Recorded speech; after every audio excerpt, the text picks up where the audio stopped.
Hi, it's Frank once again, and we are also going to once again continue talking about seventh chords. Specifically, though, we're going to stick to one kind of seventh chord today. We're going to talk about a dominant seventh chord. The reason for this is because dominant seventh chords are very important in Western music. Dominant seventh chord, sometimes called a 5-7 chord or just 7 chord, if it's preceded by a letter name, is the chord that wants to go back home. An easy way to think of this is if you have a song in the key of C. C is the first note of the song, or the tonic as we say.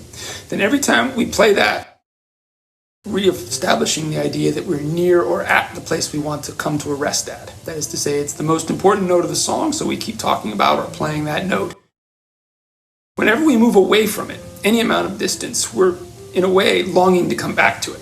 And 5-7 chords, dominant seventh chords as we also say, are chords that want to go ahead and do exactly that. They want to keep coming back to some kind of one chord. In fact, they set the stage for it very nicely. And what I mean by that is, since a dominant chord, the triad, would only have 3 notes, the dominant seventh chord adds a 4th note, which in this case creates even more tension that needs to be resolved.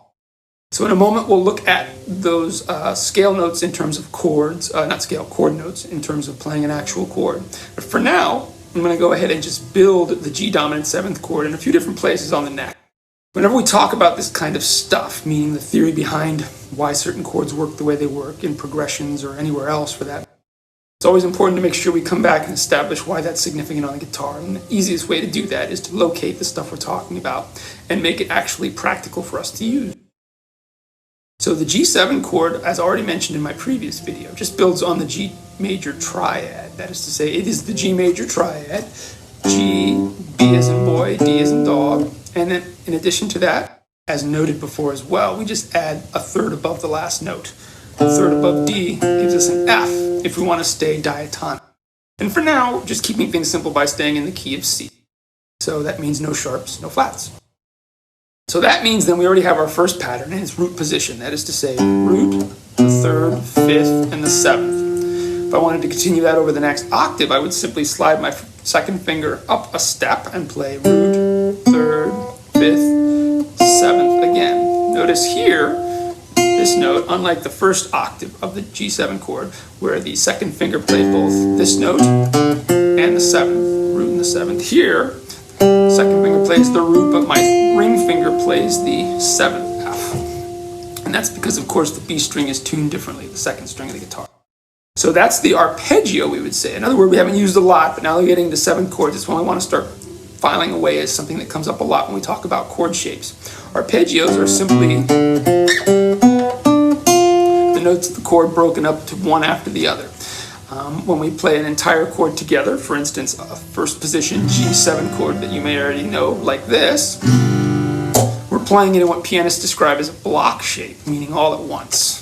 On guitar, as on piano, if we play it one after the other melodically, meaning one note after the other, we call that a broken chord, if it's the notes of the chord only, which is what I just did there across 2 octaves. By the way, everything I'm talking about is summarized in a PDF, which is linked in the description here for this video. So feel free to click on that if you want to have the visual stuff right in front of you, and then review the video with that, and like I said, right there. The other thing, of course, is knowing where the chord shapes are. So in this case, what I've done on this PDF is I've gone ahead and also added root position, 1st inversion, 2nd inversion, just like we would have for the triad, but also 3rd inversion. And that's going to be new for us, but because we now have 4 notes to work with instead of just the triad of 3, that means we can have an additional inversion. The thing about 7th chords and any other chords that go beyond that, meaning extended harmony type chords that I've mentioned before that include 9, 11, or 13 intervals, is that you can't voice all the notes necessarily. Unlike a pianist who would have 10 fingers to work with, on guitar we're somewhat limited in a sense, although plenty of guitarists now, of course, can use both hands on the neck. But traditionally we stick to just the one hand that frets the notes. What that means is we're really working with 4 fingers. Sometimes our thumb creeps in there to give us a total of 5, but mostly these 4. So on guitar we've come up with this stuff called drop voicings. Drop voicings is a term that would be familiar to anyone who's looked at any sort of jazz guitar type playing. They basically allow you to play 7th chords or notes with even more harmony than that, meaning 9s, 11s, and 13s, by doing a couple things. First of all, you can go ahead and take a note that would otherwise be too close to another note and not quite playable physically and drop it an octave. That's the easiest way to describe a drop voicing. They can also allow you to play chords that have extended harmony, the 9s, 11s, and 13s I keep talking about, by omitting certain notes. Usually, the notes we first omit are roots and fifths. In a triad, then, that's pretty straightforward. You know what a root is, you know what a fifth is. The important notes then would be 7s and any extensions that are higher in number after that. So for our purposes today, since we're only looking at 7th chords, the two that I was going to talk about, two shapes rather, that I was going to show you are going to involve some drop voicings, okay? So real quick, just so we can do a little bit of a... So you can see, even if you don't read the notes very well, that what we have when we have a drop voicing simply involves taking the stack of 7th chord. In this case, if I started on G, B, and put a D as in dog note there, F, that would be the 4 notes of a G7 chord. Drop 2 means the second highest note, G, B, D, would drop down an octave. For a drop 3 voicing, where I have G, B, D, and F, the third highest note, 1, 2, B, in this case, would drop down an octave. So hopefully you can get a little sense of what's going on here. By the name drop, we're literally talking about taking a note within the chord, either the second highest note or the third highest of course being the F, and dropping it down an octave. Doing that makes it a little easier to go ahead and actually play the chords in a way where we don't have to worry about getting our fingers all twisted together. There's no tab here, by the way, but there is tab included in the actual PDF that's linked. So this is just something I wanted to touch on because the visual part sometimes helps a lot, right? But once again, the idea here is we're dropping down a note from the chord shape, an octave. First for the drop 2, the D as in dog note, and this is the B as in boy note for the drop 3. And in each case here, this is root position for our G7 chord. This is actually the first line of the PDF that I keep mentioning. So again, if this isn't 100% clear, the PDF will definitely be there to support it. So what I just did on this board there, which is also on that PDF, is simply rearrange the chord into a more playable fashion so that I can include all 4 notes. So with that root position drop 2 voicing, what I had was D as in dog, G, and B. So strings 2, 3, and 4 open, by the way, and F is on top. So there's a very simple voicing, a so-called drop 2 voicing for a G7 chord. And again, just to be very explicit about it, because it can be a little confusing at first, G is actually the root of this chord. There's my B. Instead of playing D as in dog here, which would conflict with the open B string I just played, I drop it down to the 4th string open, and then I put the F on top. So that's my voicing via a drop 2 for a root position G7 chord. If I wanted to go ahead and voice a drop 3, I would go ahead and do that. Here, notice the B as in boy note has been dropped an octave from the open 2nd string, 2nd fret, 5th string.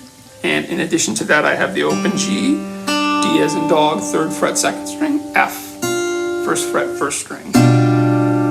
What we'll come to find as we use more of these voicings to play 7th chords or any extended harmony chords is that drop 2 chords can usually live very comfortably on the first 4 strings or in a cluster of 4 strings anywhere else, meaning strings 2 through 5 or 3 through 6, for example.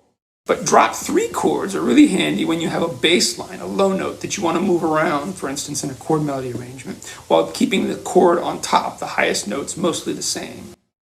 So again, each has its own kind of practicality. The main thing is to start getting comfortable with some of those shapes. And again, on the PDF link in the description, I offer drop 2 and drop 3 voicings for the root position, 1st inversion, 2nd inversion, and 3rd inversion of a G7 chord.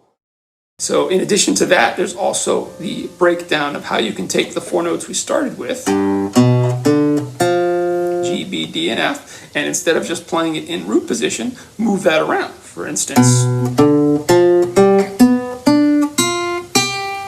there's G7 again, but this time I started on the 3rd of the chord, the B as in boy note. Notice by doing that, I moved out of this relatively lower position toward the middle of the neck. And again, that's some of what we've talked about in the past. We're using these chord shapes, especially now that we're talking about arpeggios, to go ahead and bust out of just this one area of the neck so we can get creative in any part of it and never feel like we're getting lost. All right, so that's it for this week. Again, I urge you to download that PDF or at least take a look at it. It will definitely help when you're trying to memorize a few of those root position, first inversion, second inversion, third inversion voicings for the G7 chord. Keep in mind, all of these use closed position, meaning the voicings are always not reliant, open strings. So that means you can go ahead and move them around the neck into other positions to get other chords that are still dominant 7. All right, next time we'll go ahead and expand on this a little more and look at some other voicings for other 7 chords. Take care.